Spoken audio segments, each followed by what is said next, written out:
Story time with Uncle Carl, introduction number 2. I felt further setting of the scene would sort of, help with the setting of the scene. I grew up in this huge farmhouse. I've never seen a farmhouse so huge. It must have been a grand place in its day. We had 2 staircases, front and back, big, wide staircases, not like some of those little old farmhouse ones, you know. There were 2 cellars, front and rear. 6 bedrooms upstairs alone. The place was huge.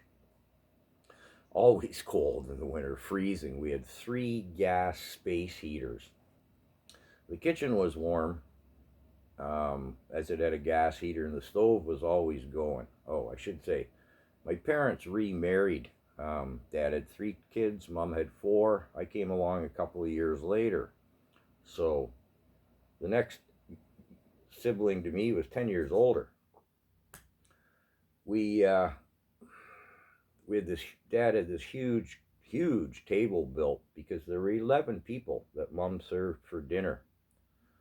The kids, myself, my parents, and a boarder who you'll meet in a story or two.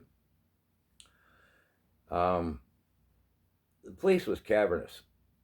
Upstairs in the winter, you could see your breath.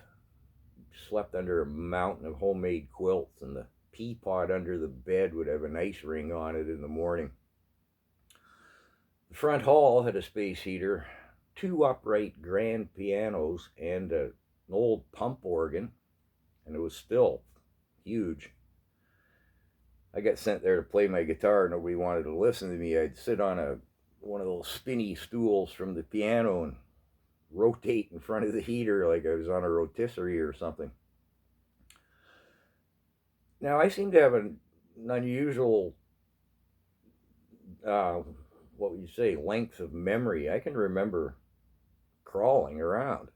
My sisters bathing me in the bassinet after they did the dishes in the kitchen after dinner.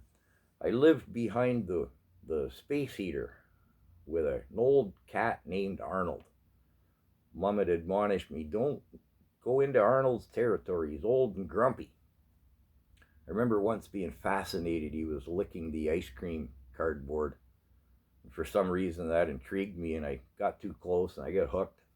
Mom picked me up, squalling, looked at me, and said, I told you to stay away from the cat, and plunked me back down. That's where I lived, in behind the stove. 11 people. Mondays were laundry day. We had Bertha Kentner came in to help my mother on Mondays, Wednesdays, and Fridays. Granny came on Mondays as well, and I remember crawling in amongst these laundry piles. The entire kitchen would have mounds of laundries. They had the old wringer washer, you know, with the 2 tubs. They hung the clothes on the line, summer and winter, and dinner time. 11 people at the table. Dad had this huge table built in these benches. And I can remember, believe it or not, sitting in my high chair. I can tell you where everybody sat at the table. The mom and the older sister sat on the kind of counter and stove side, serving the grub up. And they went down in descending order of age. Uncle Lloyd, our boarder, sat at the end beside the 3 girls. My dad at the head of the table, the other end, and the 4 boys across the way. So I guess one day I crawled out of the high chair. Mom said there was no putting me back in it, and I just free-ranged like a little ape. I can remember standing. The girls would feed me over their shoulders, and I'd kind of work my way down the side there.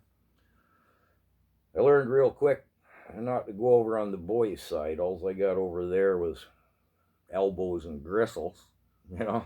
I said, stick to the girls' side. So where was I going with this? Well, I guess that kind of sets the scene. It was kind of a pandemonious place, very busy. I remember the women on Fridays, they'd take the wax off the floors, hand scrub them, and re-wax the floors. The women worked just every bit as hard as the men, but the house was Mom's domain and the rest was Dad's. And I guess that was really all I was going to say to set the scene. I was looking at these stories the other night and thinking, what do I do with these for story time with Uncle Carl? And I thought, well, I'll just go through them chronologically.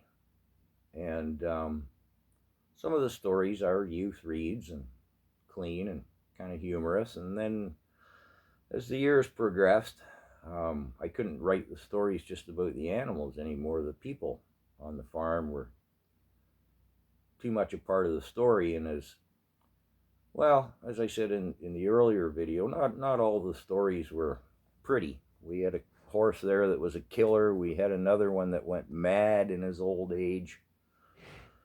And, well, horses get injured and stuff. So I thought I'd just go through it chronologically. And again, there will be a distinctively different flavor as time progresses. And I guess that's all I really had to say to, again, just try to set the whole scene. Times were different then, that's for sure. The front cellar was full of potatoes. The kitchen cellar had cabbages and carrots and beets and Mum's preserves.